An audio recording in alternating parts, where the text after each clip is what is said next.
Hi guys, welcome to Copy That, the only show where you have real copywriters working in the world, drinking coffee, talking about coffee. Cheers, guys. Today we have somebody who's well known on the Discords and well known on the Reddits. A man who needs no introduction, but I will introduce him anyway. Jonathan, I'm not even going to try to pronounce your full last name. I'm just going to say Busson. Jonathan had a funnel masterclass last Friday. He knocked it out of the park. It was great content.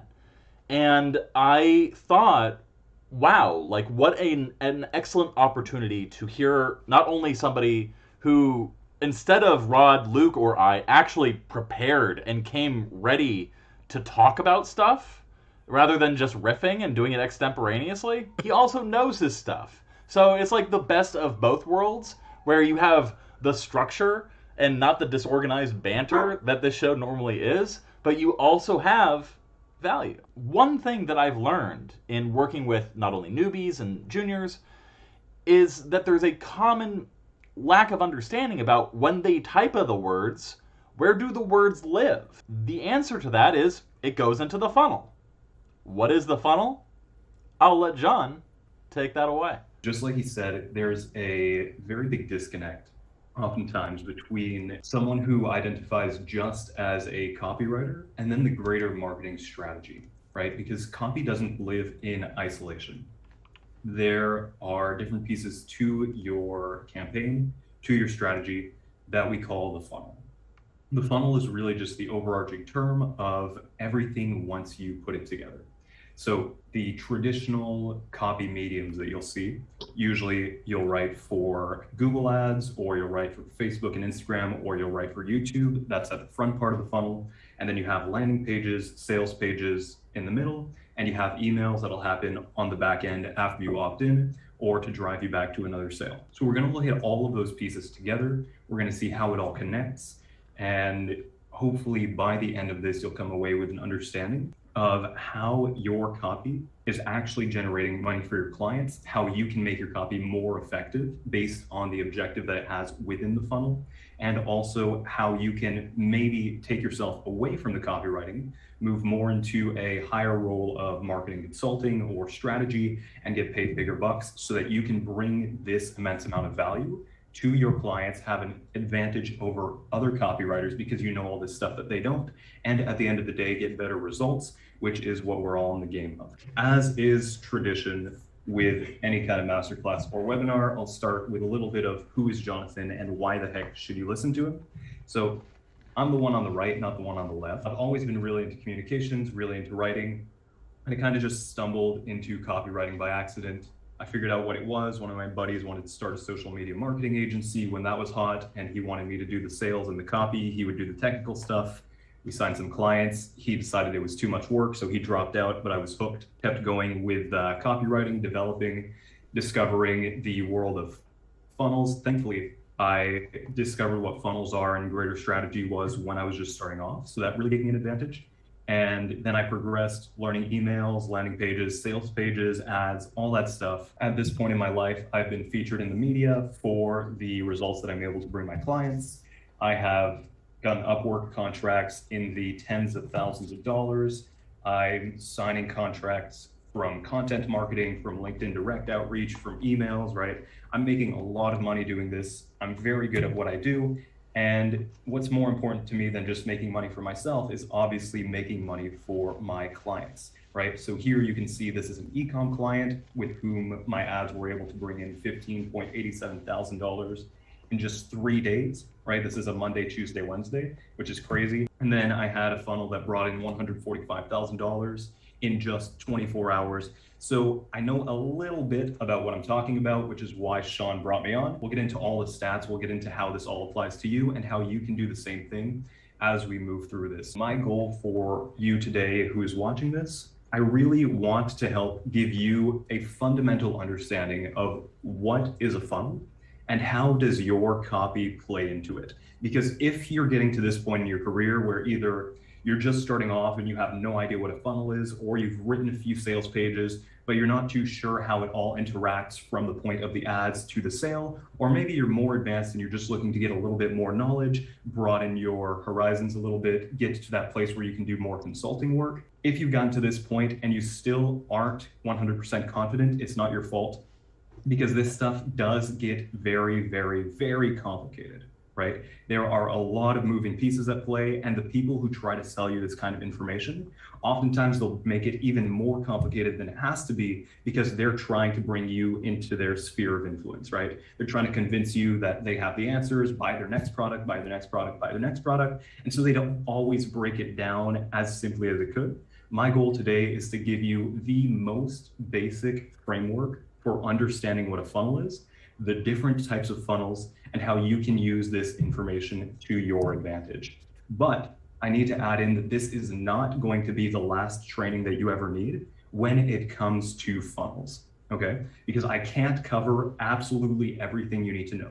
Just like if you were going to a copywriting masterclass, or if you were going to a copywriting seminar, you couldn't learn everything there is to know about copywriting in just the hour, 2 hours, 3 hours that you would be there.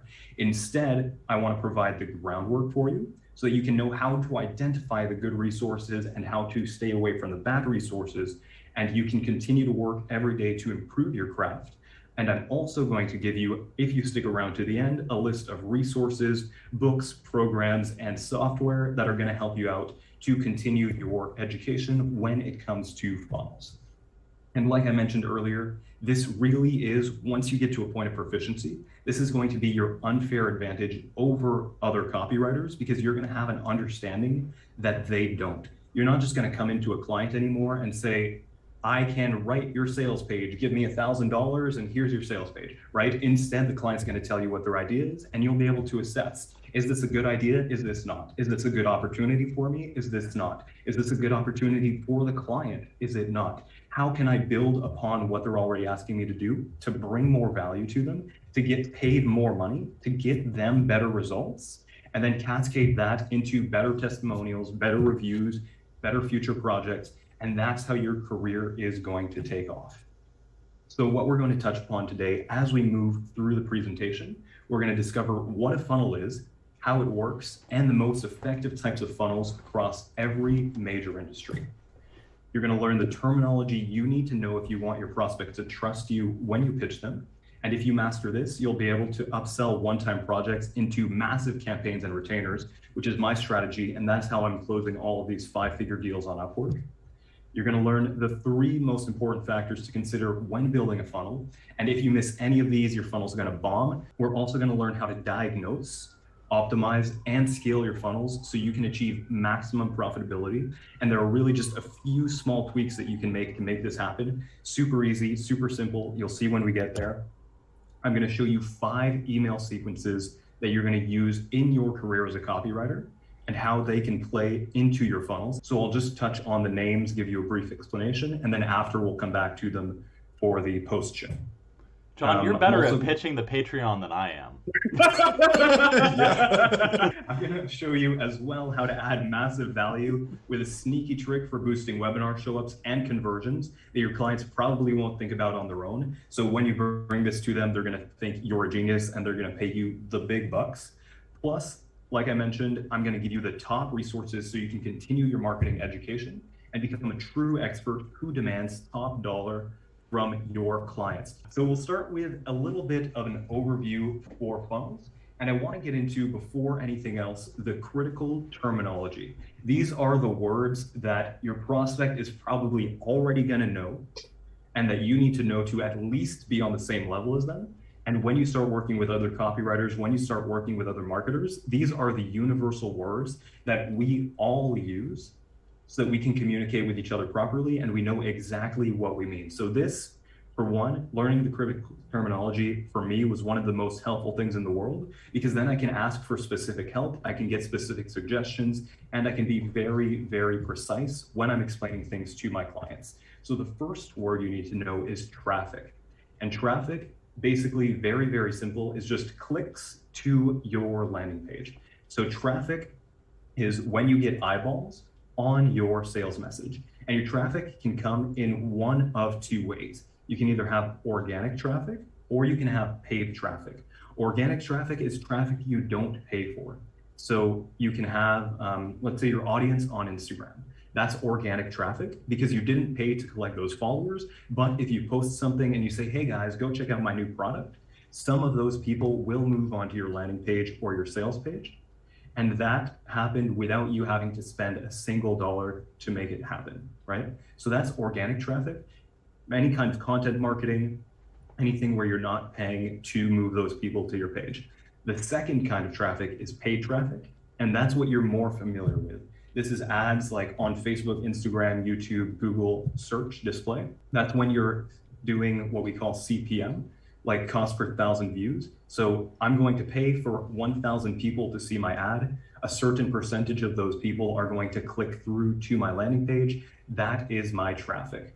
So the three main types of traffic, or the three main types of paid traffic that you're going to be working with as a copywriter, are Facebook and Instagram, number one. I put these two together because it's the same advertising platform.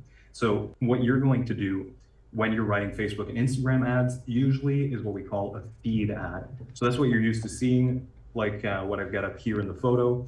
You're going to have your body copy, a creative, which will either be an image or a video, and then underneath at the bottom, you'll see that you have your headline, and on the right side, you have your call to action button. So if you go on Facebook right now, your first post is going to be something like that you follow, and your second post is going to be one of these ads. In e-commerce, these are usually short. For info products, these are usually longer, but the whole point of these is to create curiosity around the product or the offer in order to get you to click onto the landing page. The next type of traffic we have is from YouTube. And these, the most common ones are in-stream. In-stream ads are the ones that you see either during the videos or before the videos you're watching. And that's where this one, the example here is software. I think it's monday.com. So it's really just like product demonstration benefits. If you're seeing info products, it's usually going to be, hey, here's your biggest problem. I'm going to show you how to solve it, go through to my webinar. If you're doing e-commerce, it's usually something more branding focused, or maybe sometimes you get Harmon Brothers style ads where it's like, oh my God, this is so crazy, so funny, let me click through. The third type of traffic is display and search. You'll see on the left side, we have an example of display. At the top, the one that's labeled Gundry MD with the bottle of supplements. So a display ad is any website that has a Google Ad Network association to it. They're going to say, okay, Google, I give you permission to show ads on my website. And then Google's going to determine, based on who you are, which ads they want to show you. So if I'm running ads to you, for example, for this masterclass, I could say, because Sean went on my website, show him ads to this masterclass. And then Google's going to follow Sean around. And when Sean gets on a website that has the Google display possibility, they're going to throw up my face with, hey, come check out the masterclass. On the right side here, you'll see the final type of traffic that we have. This is search. So search traffic is, or search ads, that's when you Google something, and then Google's going to serve you the ad based on your keywords. So here I threw up how to make money online. And you'll see that these three ads are all things that could make me money online. So first one is start a small business. Second one is paid online surveys. Third one is we need writers, $30 to $45 an hour. So these people aren't tracking me. These people are just saying anyone who types in the words, show them these ads. So I wrote make money online, and these three ads came up probably because they're targeting how to make money online for their keywords. Second key terminology that you need to know is list. List is essentially just the contact information that you've collected from your buyers and your prospects. So if somebody comes to an opt-in page, they put in their name, they put in their email, they put in their phone number, that's going to go into a CRM, a customer relationship manager. And from that place, then I'm going to have you on my list. So the list is just people who I can send my offers to. We can be very literal about it and either have it be the physical mailing list, like people who I send letters to, or my email list who I'm going to send emails to, or we can take a step back and maybe think that the list, since it's just anybody whose contact information I have, maybe that's also all my friends on Facebook. Maybe that's also all the people in my LinkedIn group. Maybe that's my Discord, right? Maybe that's the people who are following me on Instagram. The list is really just anybody who I can show my offer to.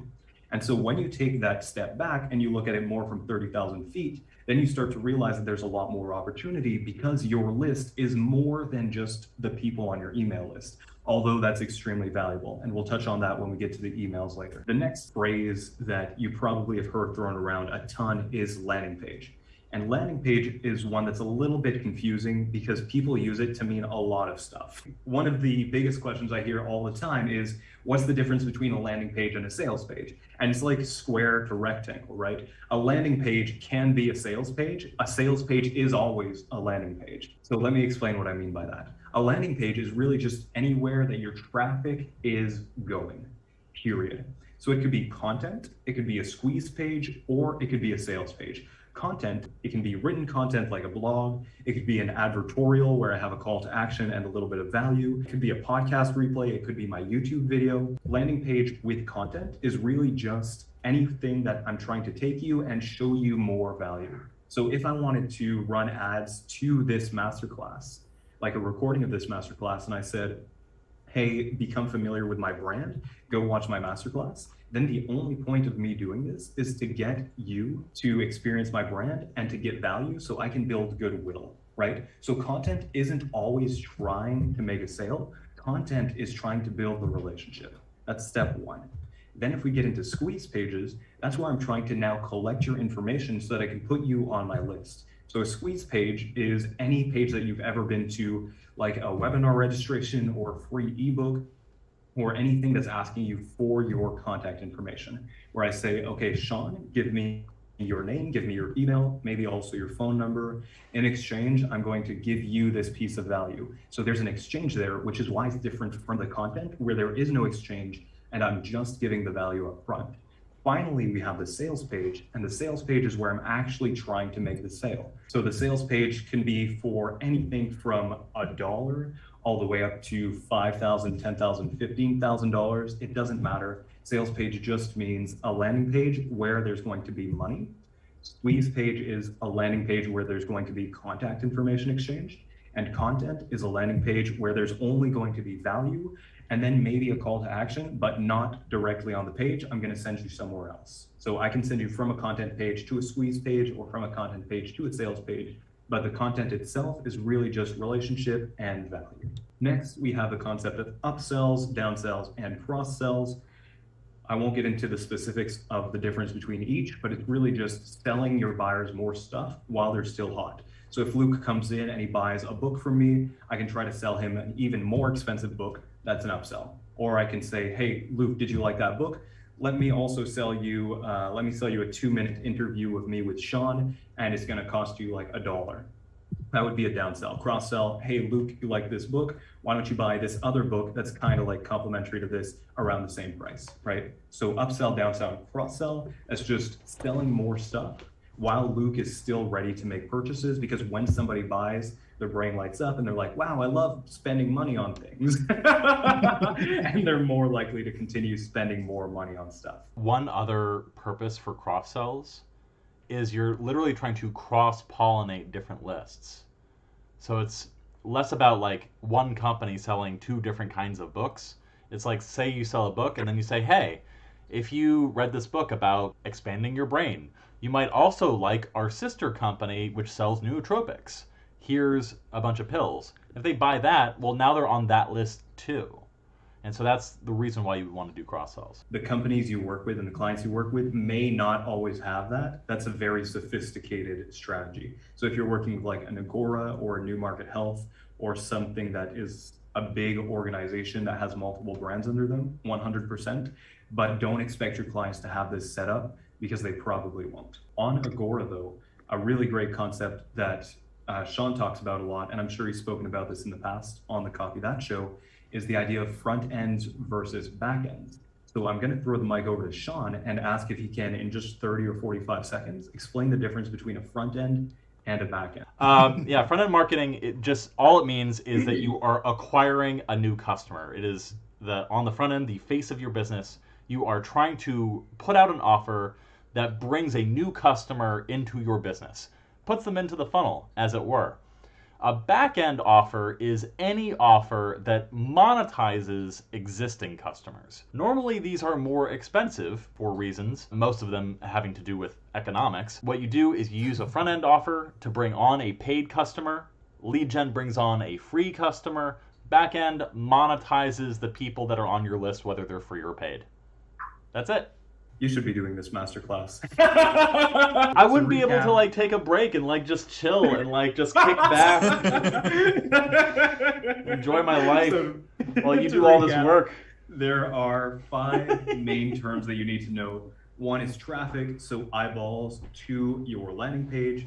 2 is list, so any conglomerate of information that you have where you have contact information for the people who you want to sell to. Number 3 is landing pages, and that can be content, squeeze pages, or sales pages. 4 is upsells, downsells, and cross sells, selling more stuff to people who just bought some stuff. And then front end and back end, where front end is trying to get people on your list, and then back end is monetizing the names that you've already collected. One of the reasons why I think this particular presentation that you gave is so valuable is because there is a lot of like in club jargon that we share with each other. And once you learn the jargon, it's like, oh, well, that's what that is. But for somebody just starting out, a lot of this just sounds like a foreign language. And a lot of these distinctions, like landing page versus sales page, like you don't understand that distinction. You think it's like a hard and fast, clear delineation, when more often than not with marketing, it's like a very blunt tool, like a very loose description of like what we're talking about. And like, it doesn't make any sense to like, this is what this is. It's like, okay, like the reason these words exist is for utility. I think that's a really good note. As someone who's a little bit newer to this, when you first start hearing these terms and trying to integrate them into your knowledge and the way in which you talk to people, it feels really overwhelming because they seem to carry so much weight. But really the most important thing is just understanding how they're used and then knowing how to use them in your conversations with clients or whoever else you're talking to signal that you understand where they are. It's not that you have to use them perfectly every single time, but it's about communicating to whoever you're talking to that you understand their perspective and where they're coming from so that they have more trust in you to build that relationship. When you're sitting down with your client for the first time and you guys are talking about traffic, which we'll get into in just one sec, it's always very, very important for you to ask them, where is your traffic coming from? So next we're going to go into what are the most important things to consider when you're building a funnel. How can you collect information about a list, for example, who's clicked on what and what they've Googled? Do you pay to find this stuff? No, actually, so Google and Facebook, they want your money, so they give you all this information for free. If I'm running a YouTube ad, I can say, show my YouTube ad to men between 35 and 45 who live in the continental United States. That's one level of screening. And then I can also say, and only show this ad to those people in front of videos that are about how to build money online. And I want to do video 1, video 2, video 3, video 4, video 5.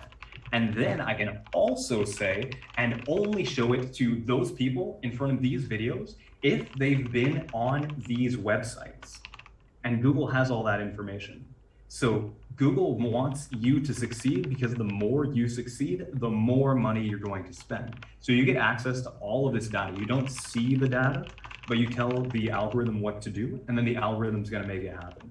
So that's how these traffic networks work. I use a software called Kartra for my funnels. And just like what Sean is explaining, I'm going to be able to track every single action that a person takes within my funnel from that software. So I'll be able to see if I have Sean's name and his email, which one of my emails did he open, which ones did he click on, which one of my web pages did he visit, how long did he watch each of my videos, what are the actions he took after watching the videos, what was the sequence of things that he did leading up to a purchase, what's the frequency of visits that he's doing to my website. There's so much data that's collected inside of my CRM. Yeah, so now let's get into the most important things to consider when you're building a funnel. Number 1 is your list.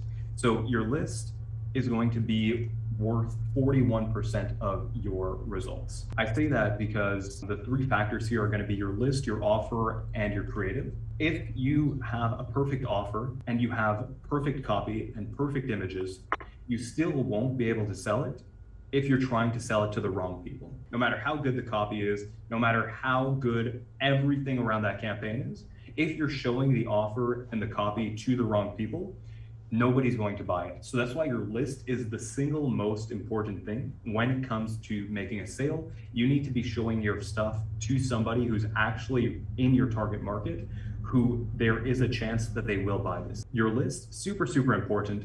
And to close the loop on a question that I said earlier, which was asking your client, where is your traffic coming from? This is important because if you know that, then you know the intention of the people as they land on your copy. Because traffic that's coming from a Google ad or from a Facebook ad or from a YouTube ad is going to be very different from traffic that's coming from an existing email list.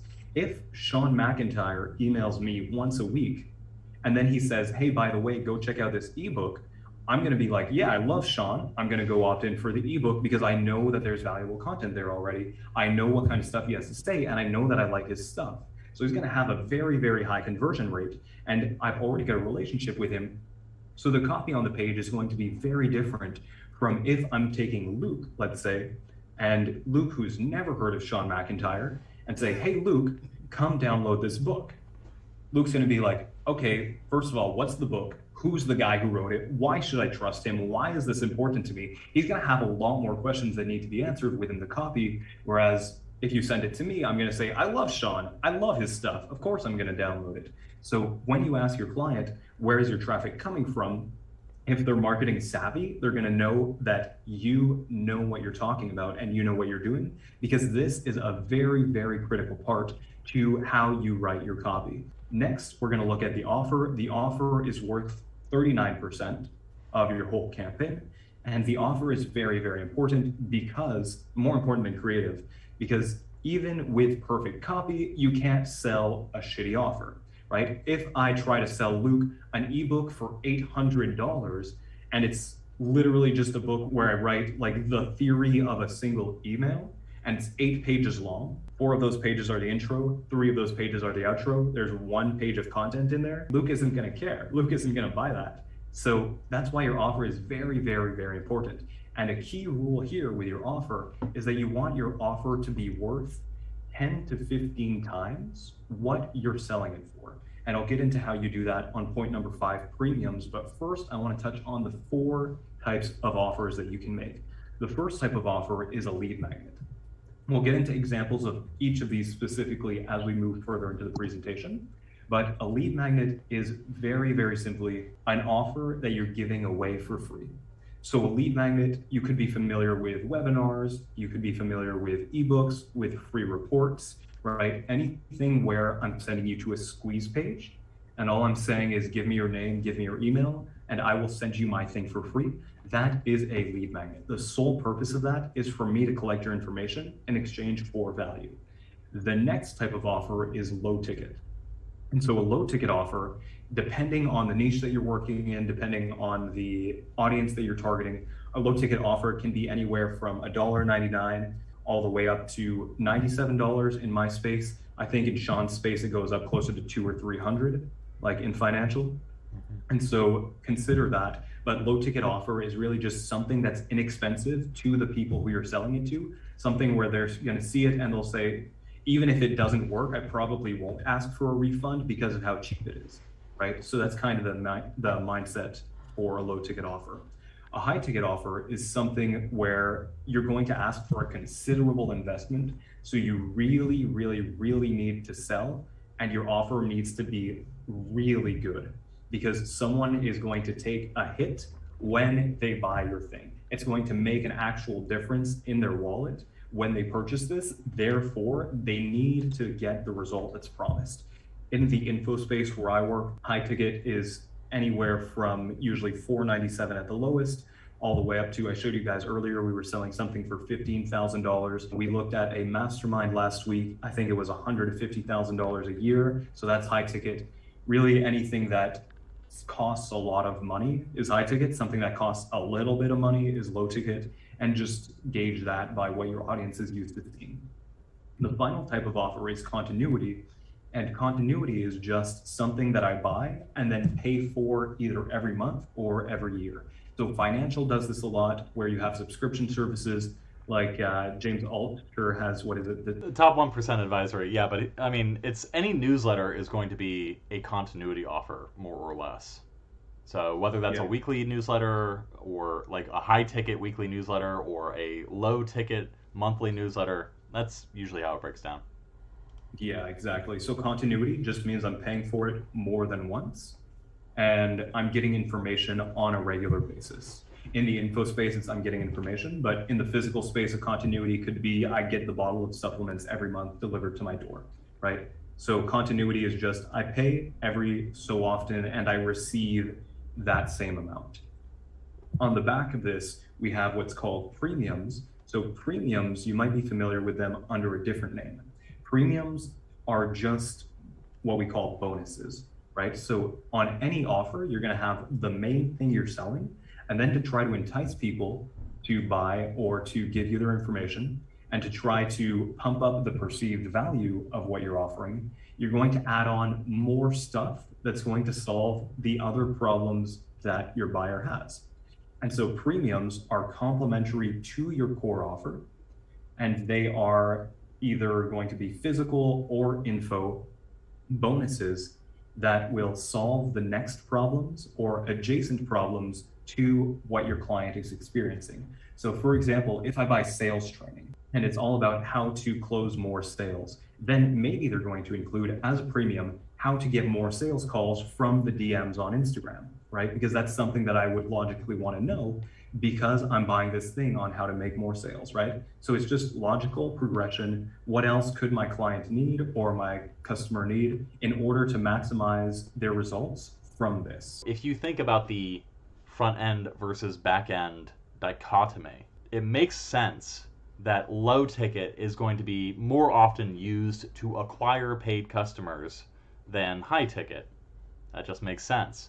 It doesn't make sense to go to cold traffic, to go to people who don't know you, don't know your business, etc., and try to sell them a $2,000 masterclass or a lifetime subscription to Soylent. The whole purpose of a funnel is to try to bring a customer on and then slowly engage them and slowly work with them so that there is a relationship that's stronger there so that you can sell higher ticket items or can sell a continuity offer. And the whole purpose of premiums is to help you sell whatever it is you're trying to sell. And the best way to structure your premiums is often to overcome any objections that they might still have in a lingering way to using whatever it is you're trying to do. John, you were talking about bullets and fascinations last week.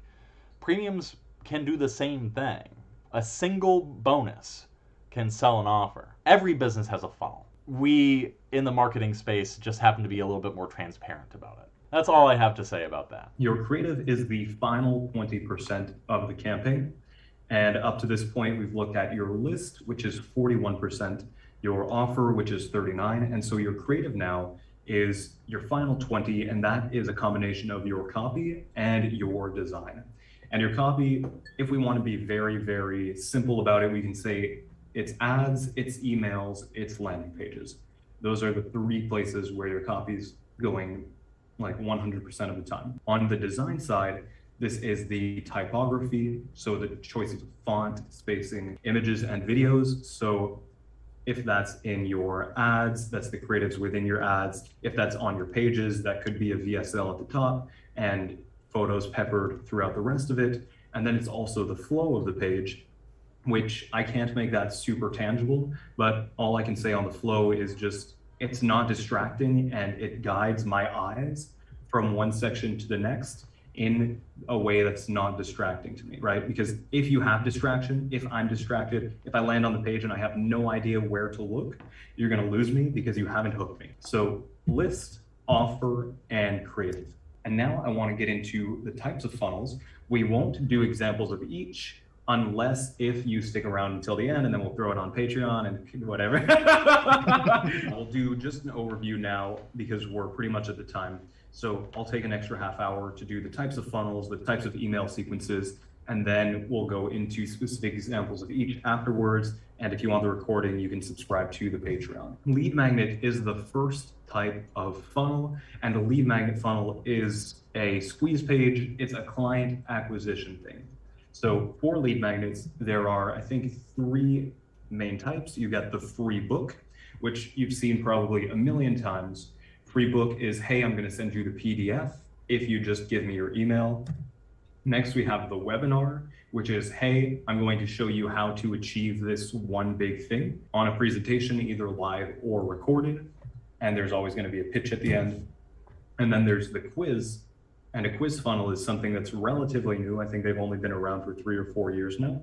And the quiz funnel is either answer these questions and I'm going to give everyone the same answer and it's going to seem like it's customized just because they answered the questions beforehand, or the quiz is going to be a little bit more intricate and it's actually going to serve up a different answer based on the answers that you gave. So a good example of a quiz could be like at the top of VShred on their homepage. You can take a quiz to see what, I don't remember if it's like what workout routine or what supplement or whatever is best for you. And so it's going to ask you, how old are you? How tall are you? What's your current body type? Things like that. And then it's going to serve you a VSL at the end that's really loaded with value. And then at the end, there's a pitch. So important thing to note for all 3 of these, they exist only to get your contact information and then to give you a pitch right away. So free ebook on the thank you page, there's always going to be an offer. Webinar at the end of the webinar, and even sometimes on the webinar thank you page, there's always going to be an offer. The quiz, at the end of the quiz, there's always going to be an offer, because it doesn't make sense for me to run traffic and pay for people just to get their emails when I could also, for very little additional effort, make some money back, maybe break even so that my advertising is free, or even make profit on the front end before I've even moved people down my funnel. The next type of offer is funnel is low ticket. So low ticket funnels are things that don't really cost a lot of money, things that I can look at and be sold on just because the offer is really good, right? They don't need to do too much convincing, although that's really just a general rule because you'll see a lot of low ticket stuff does have good sales copy on it. So don't think that that gives you an excuse to not write good copy. Good copy needs to be everywhere. It's just that the decision is going to be low friction because the price is a lot lower.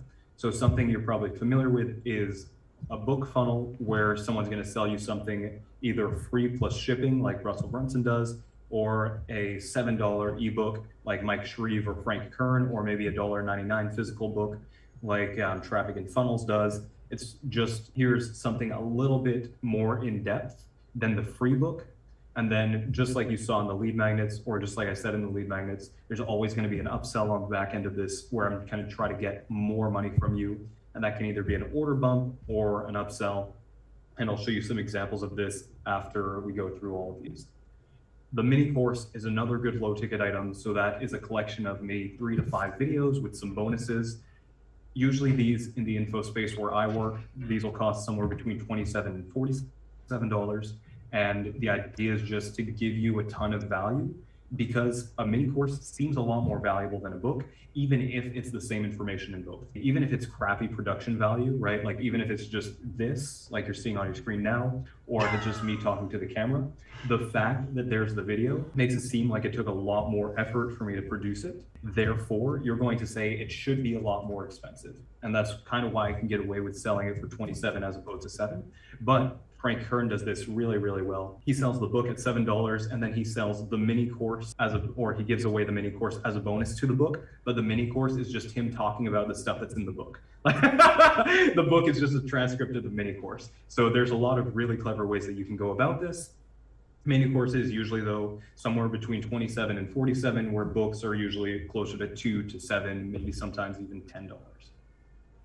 Physical products are another good example of a low ticket item. And physical products, depending on your audience, depending on if you're doing a bundle or you're doing a single thing, there are a lot of different price points. But if we look at health, if we look at supplements, usually I can get away with selling one bottle of the supplement for $20, $30, maybe $40. And then there's always the upsell of, do you want 3 times this or do you want 6 times this? And you'll get a massive discount if you do that. After this, the final type of funnel that we're going to look at are high ticket funnels. So for high ticket, we have investment advice, which is a really great example. So that's the kind of stuff that Sean sells. When he takes 8 months to write a sales page, that's what he's talking about. So these are going to be very, very, very long because they're creating a huge logical argument. They're overcoming a ton of objections. Here's the thing with financial, and here's the thing with any funnel that requires or necessitates long-form copy. The reason long-form copy exists is that you are trying to sell a product that nobody wakes up in the morning and goes, oh man, I really need that product. Like, nobody gets up in the morning and goes, God damn, do I need a newsletter right now? Not only does it need to manufacture the demand for it, it also needs to show you why that particular product is the thing to tap into that demand you just got manufactured. Investment advice, though, is a very, very good example of a high ticket offer, because these are things that, correct me if I'm wrong, Sean, but usually will sell for around $2,000 a year for the subscription. Usually the funnel is either a $9, $19, or $39 or $49 front end. On the back end, it usually ranges from $497, $997, $2,000, in some cases $5,000. Okay, cool. So high ticket because, like I said earlier, I'm going to go into this and I'm going to have to think about it before I buy. It's not going to be an impulse purchase. This is going to be like a big thing that could potentially be life-changing. So I'm going to put a lot of thought into it. And there are all the factors that Sean mentioned to consider as well. Like, this is going to be a really, really long sales page. You also have, in the info space, virtual events are a good example of high ticket, because a virtual event it's kind of like if we were doing a seminar, but now just because everything's moved online, right? Virtual events are usually between $297 and $497. And then on the back end, you'll have upsells as well. My most successful campaign of all time was a virtual event that did close to $200,000 in 30 days. And the way that we did that was on the front end, we sold the ticket. The order bump was a recording. The upsell was bonus sessions. In the middle of the event, we sold a book. And at the end of the event, we sold a mastermind. It's a really, really great structure. And that's why I love virtual events so much, because the virtual event gives me the opportunity to collect money, to provide value, to show you to give me more money, right? And so it's a really great funnel, because within the span of just the 30 days leading up to and including the event, and then the 6 days of the event itself, I have the potential to make multiple 6 figures, depending on the audience that's showing up and, of course, what niche I'm operating in. It gives me the opportunity to make a lot of money because there's so much value being given, and I have such a good opportunity to interact with my customer base, build that relationship, and lead them logically day to day to day, just like Sean was saying earlier with the lead magnets, or with the bonuses, sorry, to tell you this is the next thing you need. And by the time I get to the end of the event, by the way, do you want to buy the next thing you need that I've been telling you about all week? So virtual events, love them, very good for upsells and for generating income. And then the final example is an application funnel. Application funnels are very, very different from most funnels. And I'll show you actually this one. Take a look at it. It's not at all like what you would expect. There's no copy here. This isn't a long form sales page.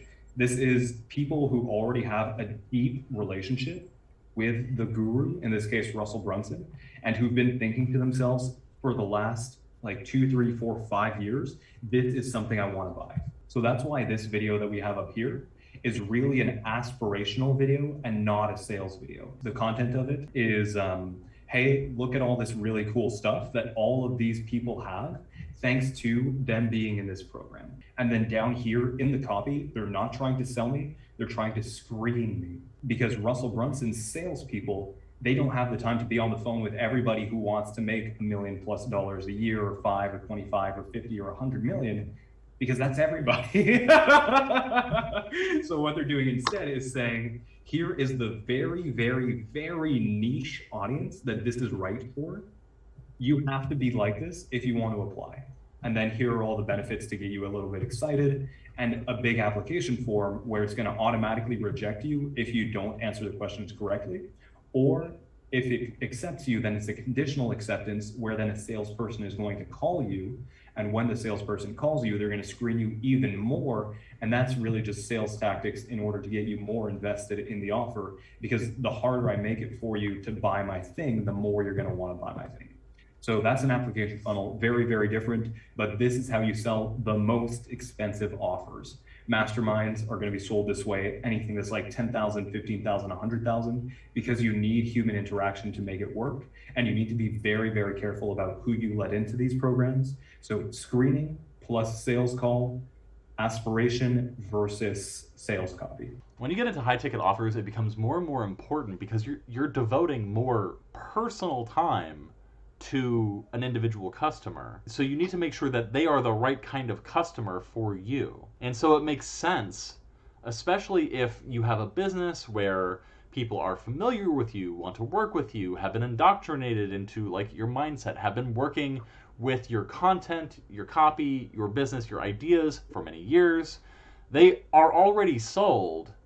And so the application is just there to weed people out so that you aren't wasting your time on somebody who's not your ideal customer for that particular product. Because the number of customers you're going to have is so small, it's much more costly when you lose one. And so to acquire a customer that sucks is potentially much more costly to those kinds of businesses. And so you don't want to sell to somebody who is going to have a bad time and then be angry or upset with you. And then you're going to have to spend your already limited time dealing with that. Say you're trying to start a business.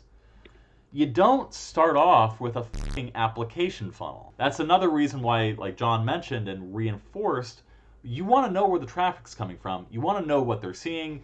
You want to have an understanding of the list before you start writing to them.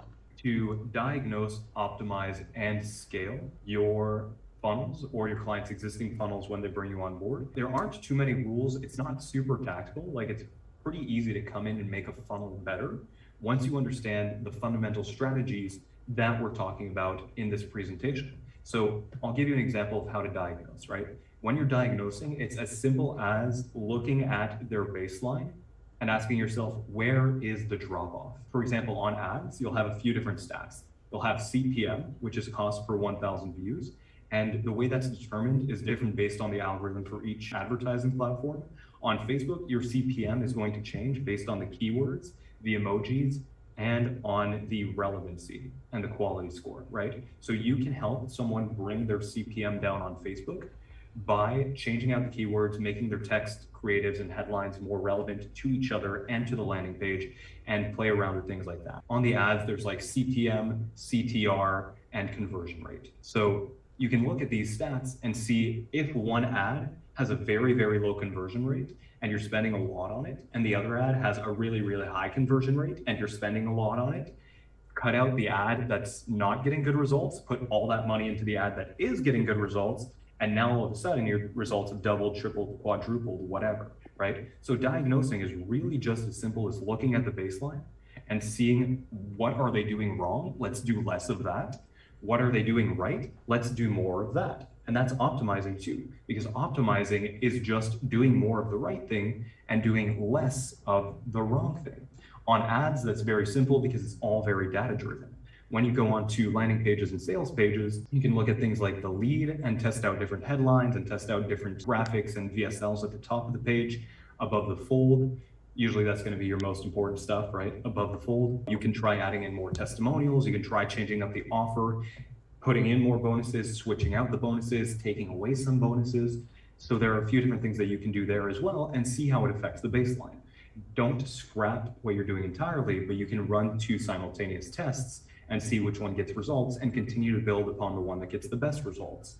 And then on the back end with emails, it's as simple as what are my people responding to, 4 subject lines, 4 from names, 4 preview lines, and then what are they responding to, 4 calls to action. Do more of the good stuff, do less of the bad stuff. That's really all that optimizing is. Do more of the good stuff, do less of the bad stuff. And then when it comes to scaling, it's as simple as put more money, time, and effort into the good stuff and nix all of the bad stuff. So maybe you'll have noticed a theme here. We're doing less of the bad stuff and we're doing a lot more of the good stuff. And that's all you need to be a marketing consultant or a marketing strategist or someone who's operating on a higher level like that, is access to the data so that you can look at it and determine what's going right, what's going wrong, do more of this, do less of this, and build upon that. All right, we've got one section left, and that's on emails. We'll just briefly touch on what each of these means and a little bit of the strategy behind them. So the first one is the welcome autoresponder. This you might also know as a drip sequence. A welcome autoresponder is really just as simple as person opts in. They get this predetermined series of emails to drive them to the next action. And so in my case with info products, usually that's, hey, you just opted in or you just bought whatever. Here's some value, here's some value, here's some value, go buy my thing. That's pretty much always how it works. Frank Kern calls this an indoctrination sequence. I think pretty much everybody does this ever, period. Like you opt in, you're gonna get those emails, they're gonna try to sell you on the next thing. Webinar sequences are a little bit more complex, where the objective is going to be to get someone who opted into the webinar to actually show up. And this one, I'll actually pull up the mock-up real quick, because I mentioned at the beginning of this presentation a little hack that you can do to increase your webinar show-up rates that your clients aren't going to think of themselves. So I want to show you what that little hack is. All of this here is the webinar. So this is what a webinar sequence looks like. All of the stuff on this front end is done in order to get people to show up. All this stuff done on the back end is done in order to get people onto an order form so that they buy. The little hack is to include SMS marketing. And so not a lot of people do this, because the belief that a lot of people have in the market right now is, if I ask people for their phone number, my conversion rates are going to decrease by a lot. Now, that might be true in some niches. I can't speak for everybody, but I did a split test on the virtual events campaign that I was flexing at the beginning of this. And from that split test, we did one landing page for the webinar registration where we did not ask for the phone number, and one where we made it mandatory to give the phone number. And the mandatory one had more opt-ins than the other one, percentage-wise. And in total, we had a couple hundred people register. So it was a good enough sample size to get data on that. And ever since then, I've never tested it again, but I've always done mandatory text collection. And I've never, when the landing page is good, I've never seen less than 30 to 40% opt-ins for a webinar, even when we're asking for the phone number. So ask for the phone number and then set up these text sequences where your first text sequence is going to go out upon registration. So let's say Sean opts into my webinar for this masterclass. Let's say, hey, Sean, it's Jonathan. Here's my number so you can save it. And then also for compliance, I'm going to say, I just sent you an email, check your inbox. By the way, if you want to stop receiving these messages, just text stop. So I'm going to introduce myself. I'm going to tell you to go get all the information in your inbox, which is all of this sequence. And then I'm going to do the compliance thing where I tell you, you can opt out at any time by texting whatever. Then on the day before, we want to send out a message that says, hey, by the way, webinar's tomorrow. And on the day of, 5 minutes prior, you want to send out a message that says, hey, by the way, webinar's here, here's the link, so that someone can access it from their phone, even if they're not checking their emails. Because one big problem is that people get so many emails, as soon as they're not thinking to themselves, I need to be on this webinar, I need to find this email, it's going to slip by them, and they're going to forget, or they're not going to care enough, or the email is just going to go into their promotions filter and they're not going to see it in their normal inbox. So by texting them, hey, here's the webinar link, and you have it as a bit.ly link, so it's super short. They click on it, they join the webinar from their phone. And then it also gives them the advantage of, I can still work, I can have supper, I can do whatever I got to do while I'm listening to the webinar, which is much more in line with the way that people consume content these days, as opposed to, I'm going to sit for 90 minutes undistracted, take notes, right? That's not really how people operate. So you're giving them a chance to still hear the sales pitch. Of course, it's going to be a little bit more friction if you're trying to get them to pay attention once you get to the pitch. But even if they only stay for 20, 30, 40 minutes of the webinar, they still get that value. And then when you follow up with the emails on the back end, there's going to be more initiative there for them to take you up on the offer if they like the value you were giving them up front. So that's why I do that. And then on the back end, we also have one for the replay that goes out 3 hours after. And we say really just, hey, webinar's over, replay's done. And you can go check out the replay here. This is actually something that Sean taught me, so big shout out to Sean. So that's how I use SMS marketing. And then there's also a text message that we send out with the second abandoned cart email, which we'll go over briefly. And that is to drive people back to an order form when they've given their contact information, but they didn't fill out their credit card information and click buy. So that's the secret weapon. A phone number costs, I think, like $2 a month. if you buy it with Twilio, and then it's a couple of cents to send out a ton of SMS messages whenever you do a batch. So super, super cheap. Your client won't have any financial resistance to it. Just sell them on the idea, say this is going to make stuff work even more good. And they're going to be like, wow, I love it. And then you can do it very, very easy to implement because these have like a 160 character limit or something crazy like that. So not a ton of copy either. Next, we have a third sequence that's a little bit complicated, a little bit big, is a product launch sequence. So that's when you're sending something out to your existing list and you want them to get to a new offer, or maybe it's just a repurposed offer, something that you're selling once a quarter or once a year. But the product launch sequence is a long email sequence that you're using to drive people to the sales page, create urgency, create scarcity, get people to buy, usually a high ticket thing, because this is on the back end, since it's going out to people who are already on your list. The product launch sequence, you can actually see a good example of how I do this along with the webinar sequence. If you head over to email-launch-secrets.com, there's an ebook that I wrote where I lay all of these out in detail, give you all the questions to answer so that you can fill in the blanks on the templates. There's a calendar, right? There's all of the dates that you need to program the emails for, all of the subject lines. So email-launch-secrets.com if you want to go and see exactly how I do this. And there's also a quick launch sequence in that book as well, a bunch of bonuses. So go check out that offer. If you're writing emails, it's going to make it extremely quick. You could probably punch out a whole product launch sequence or webinar sequence in like 2 days. That's what I did. So very, very easy to implement, email-launch-secrets.com. But moving on to the abandoned Good cart plug. sequence. That was a good plug. Moving on to I'll the allow abandoned it. cart sequence. Yeah.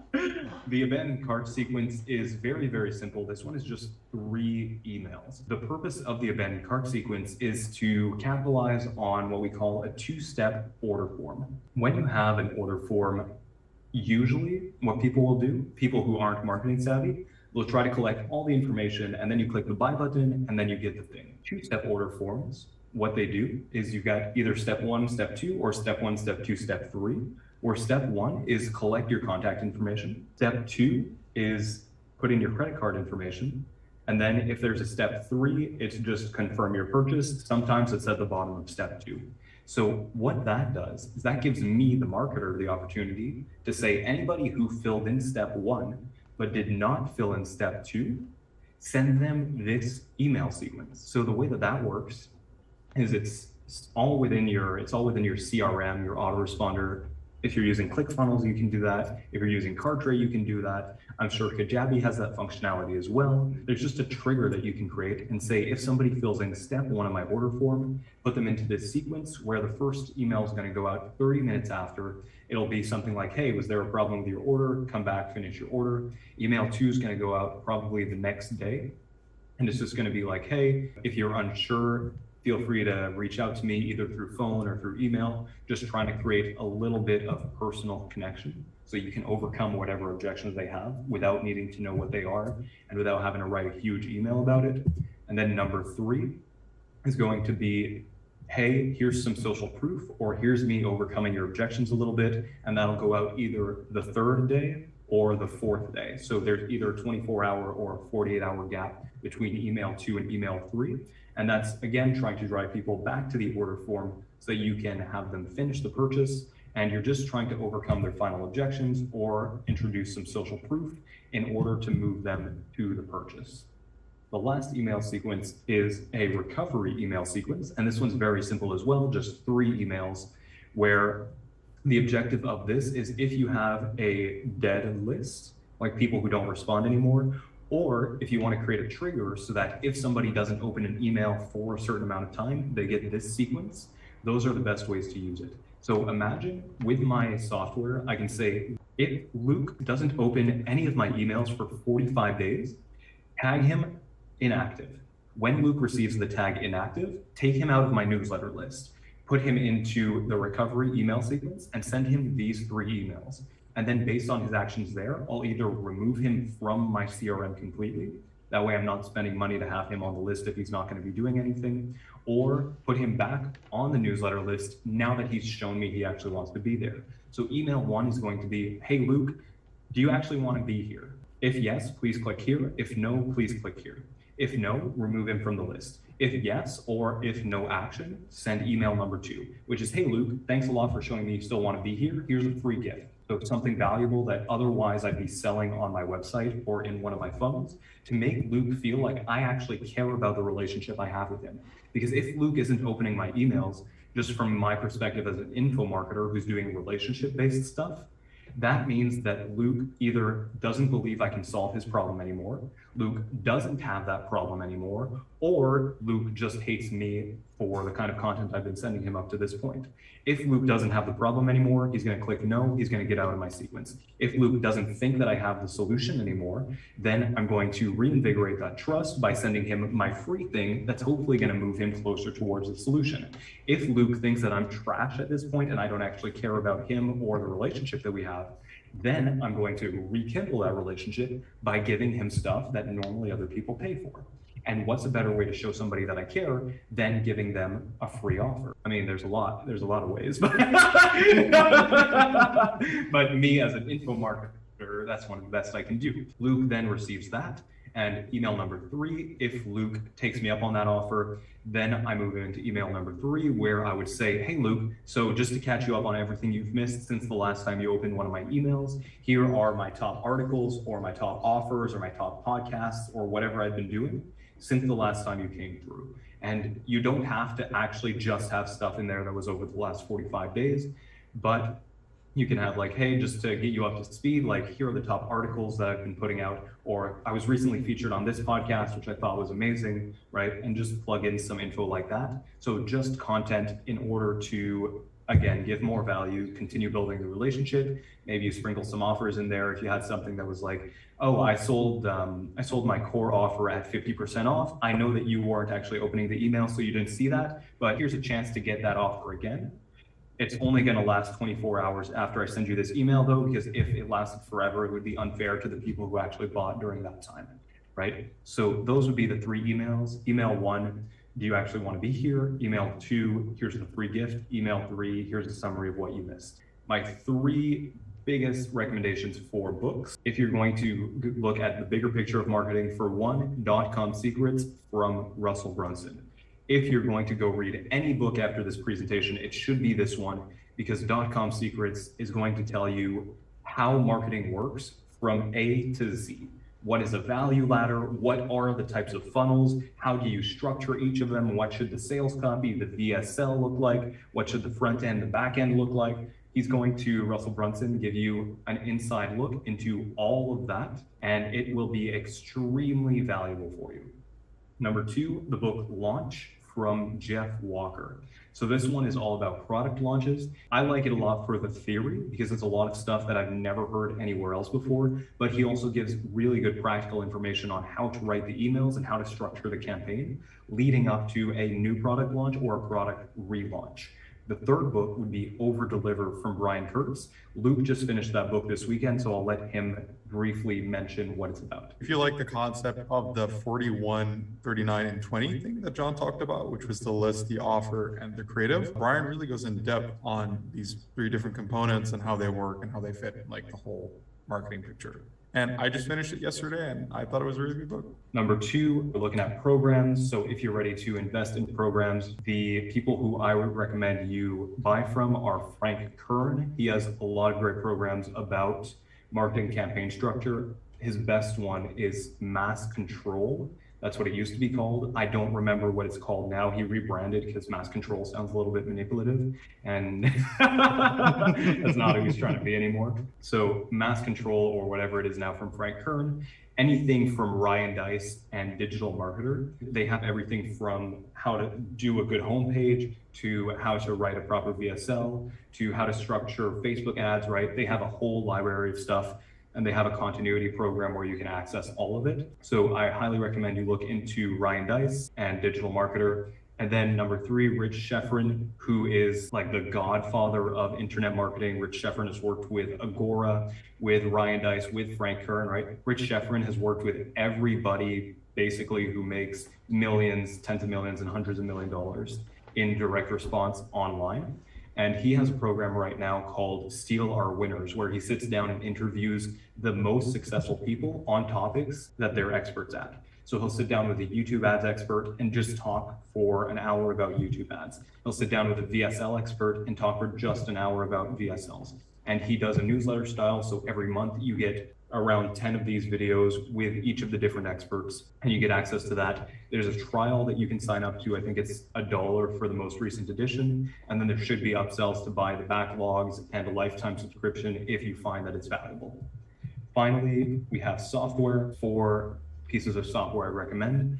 Funnelytics is the software that you saw when I showed you the mock-up of the emails. In Funnelytics, you can build out all of your campaigns. You can put landing pages, email sequences, make it all visual for your client. And that's a huge value add, because when you're sitting down on sales call number 2, after you've pitched them the idea, you sit down with them, you do a screen share, and you go through the layout on Funnelytics. And it's going to help them understand everything a lot better than if you were just speaking about it. So it's going to be a huge value add to you, because you're able to show them what the process actually looks like. They get to make it tangible for themselves. And every other marketer they've spoken to hasn't done that. So who do you think they're going to go with? The guy who they understand what the pitch is, or the other guy who it's kind of vague and they're not really sure what they're actually getting for deliverables? Obviously you, right? Software number 2, Canva. I like to use it for design. I have the paid version. Oh, by the way, Funnelytics, free. You can buy what they call the Vault as an upsell, and the Vault gives you access to a breakdown of every possible funnel you could think of from all the big names, Frank Kern, digital marketer, basically everybody. I'm not going to list everyone, but like Lady Boss, Russell Brunson, all those guys. Canva for design, very advanced. Now they've got tons of features. I have the paid subscription because I like to use all the features, but you can get the free version as well. And then 2 more pieces of free software. BidTow is like a YouTube ads library where you can search the name of the advertiser, find all the ads that are running, find the transcripts of the ads, the ad spend, and like a breakdown. They send you a newsletter, breakdown of the most successful ads. So very, very valuable there. And then same thing for Facebook. It's called the Facebook Ad Library. You don't have to sign up for that. You just search for the advertiser and you see all the ads that they're running on Facebook right now. And with that, I conclude my presentation. Let's take a moment and share some takeaways. The people that I see struggling the most and making the least amount of money are the people that do not write with intention, that do not calculate what their copy is doing and where and when. They perhaps learn a template, or perhaps get a cookie cutter from some course. Because they only have a hammer, every problem becomes a nail. One of the reasons why marketing, understanding the strategy behind funnels, and understanding a little bit of that marketing component, you don't need to be an expert, but you need to understand it, is because it gives you insight into where your copy goes and what your copy does. And if you don't have that mind, if you were not writing with intention and deliberate calculation towards where your copy is going, it's going to fail. And that applies whether you are writing sales copy or content marketing. If you are just writing blogs because you got an English degree and you want to make money with words, I hate to break it to you, but every moment that you are not deliberately trying to work with a broader strategy in that business, you are a liability for that company. If you're writing like Facebook brand copy, you're part of the funnel. And you have to understand where you are in the funnel and why your words work in the context of that broader marketing strategy. I think this is like the next step. Like you've said it before, where you have good copy, bad copy, and then you have copy that works and copy that doesn't work. I feel like mastering like this broader 30,000 foot view is what's going to like teach you how to make copy that works instead of copy that's just good. Just being aware of this stuff is automatically going to make your copy better. I just want to say thank you very much, Jonathan, for taking your Monday morning and spending it with us. I'm appreciative of all the people who watched, all of our Patreon supporters. I hope you learned something today. I hope you take what you learned today and use it to level up your copywriting skills. And I hope you make a ton of money. Goodbye.